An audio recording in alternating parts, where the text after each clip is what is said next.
Do you want to make more money as a Java developer and are thinking maybe of going contracting? Well, in this episode, we'll uncover the differences between being a permanent employee and being a freelance contractor. So stay tuned.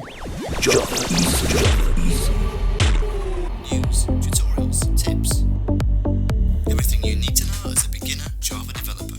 Hi there, welcome back. Alright, before we begin, just a quick shout out to say that we want to let you know about the Java Beginner Starter Kit. If you haven't downloaded this yet and you're completely new to Java, then go over to our website, that's javaeasily.com, and go grab it there. It's a super helpful guide designed to get you up and running with Java as quickly as possible, completely free, and should get you up and running with Java programming in no time at all. Anyway, now that's out of the way, let's get into the episode. So in this episode, we're going to look at the difference between being permanent and being a contractor or contracting. Now, these are really different modes of employment of working for an organization. So you might not be exposed to hearing these terms of being permanent or being a contractor. But what it really expresses is it's kind of like the mechanics of your relationship to the organization and how and what you get paid. But it's a bit more nuanced than that, as we'll see. So let's jump in first of all for permanent. So what does permanent mean? If you're permanent, what does that mean? Well, a permanent employee is literally an employee of the company. So they're on the books at that company as a regular fixture, as it were. You know, it's a regular permanent resource which can do work.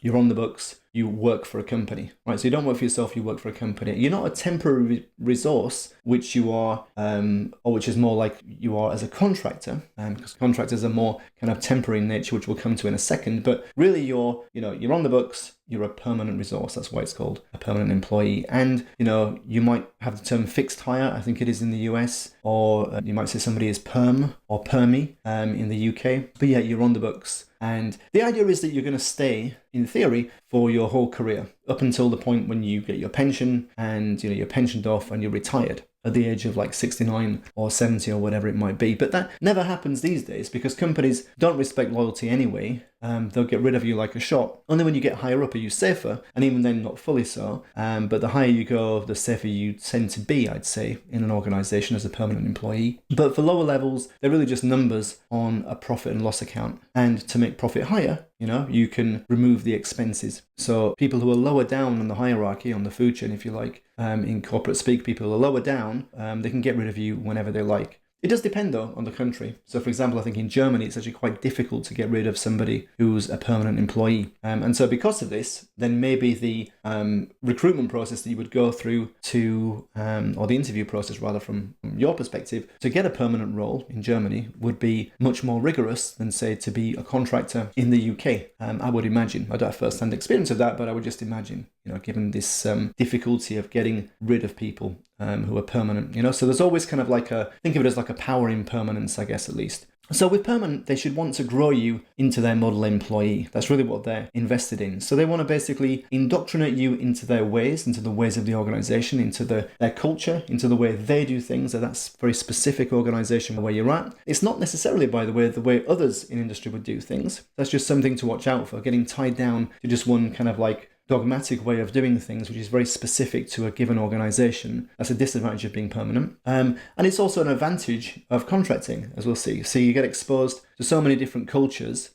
which involve also as well different tech stacks, different tooling, different architectural environments, methodologies, and all that kind of stuff. But with permanent, just bear in mind the fact that you're just in it for them. Really, you're just, in there with their culture, their systems. They want you to be the model employee. So they will indoctrinate you in that kind of way. So that's a bit of a glance onto what permanent is.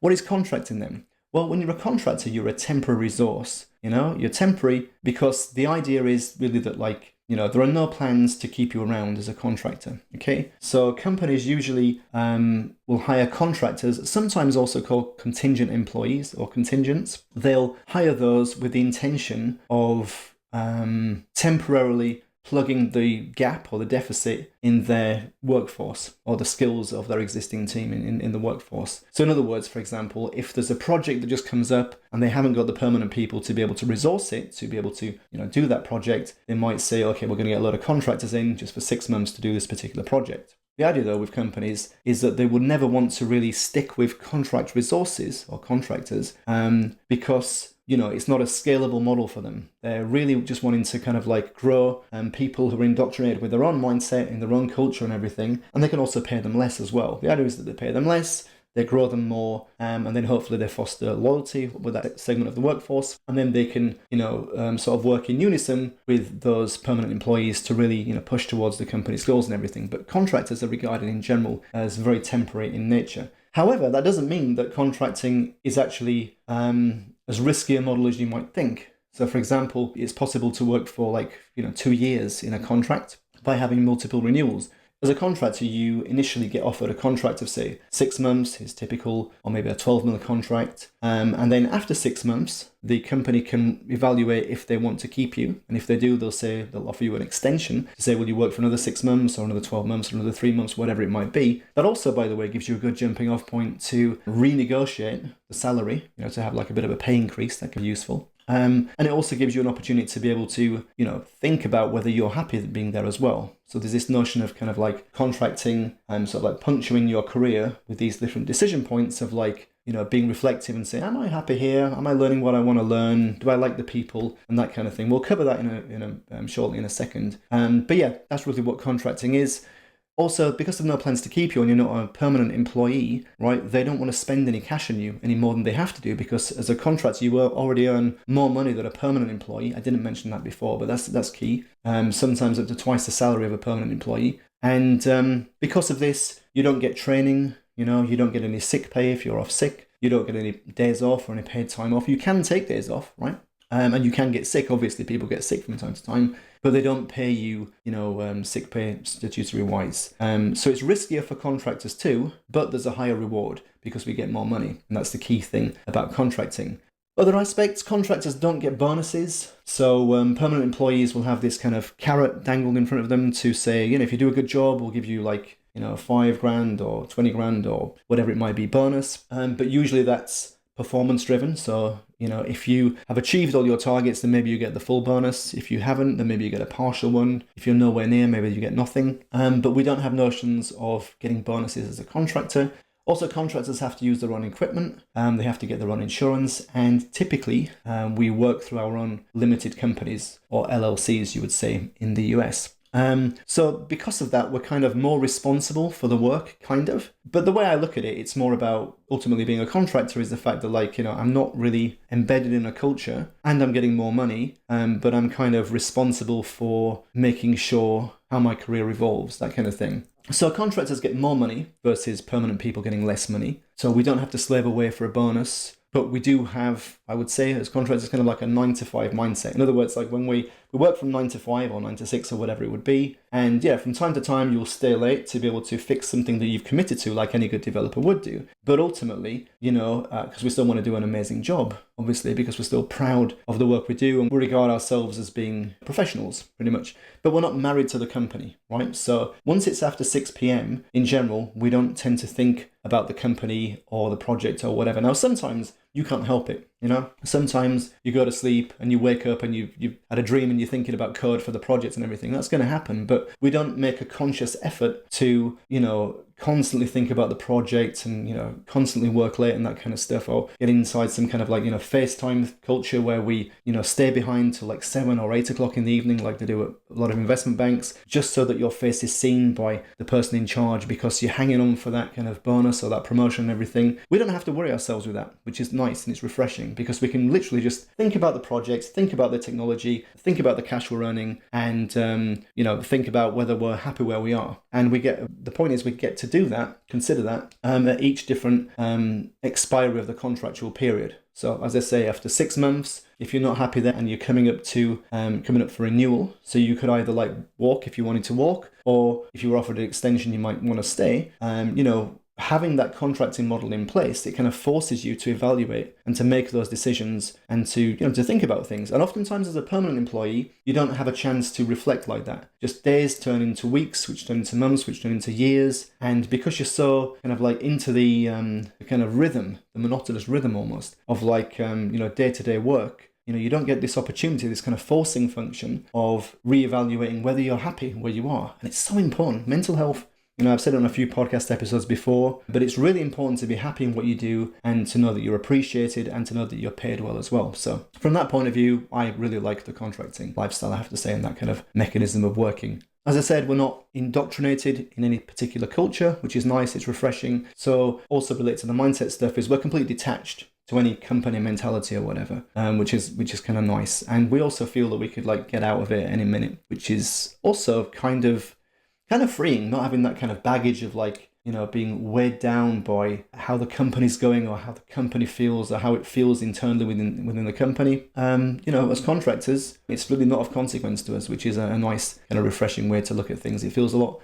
lighter in that respect. So pros and cons, more money in contracting, the stability side, it's more difficult to get rid of permanent employees, as we said, so it's more stable. If they do get rid of you, you get redundancy money as well, so you get a redundancy payout, which is always nice. I've got my fingers in there to show the money, which is good, that's the only time I will do that for permanent employees, because in general it's like that for contractors, to be honest. And with a contractor, as we said, we get more money, but we sacrifice employee rights, for example. So we don't have any employee rights, we don't get sick pay, we don't get paid holiday, we don't get any training and that kind of stuff. So it's really important that we look after ourselves and our own technical skill set as contractors, because nobody's going to, you know, just give us a free course or send us away on some training or whatever. We really have to look after our own skill set development ourselves. The biggest advantage, though, besides money for me, is this concept of the fact that contracting punctuates your career. We don't get benefits or training or whatever, but it does force us, you know, to reevaluate at regular junctures whether we're happy and whether we want to move on or something. And I think that's really, really important.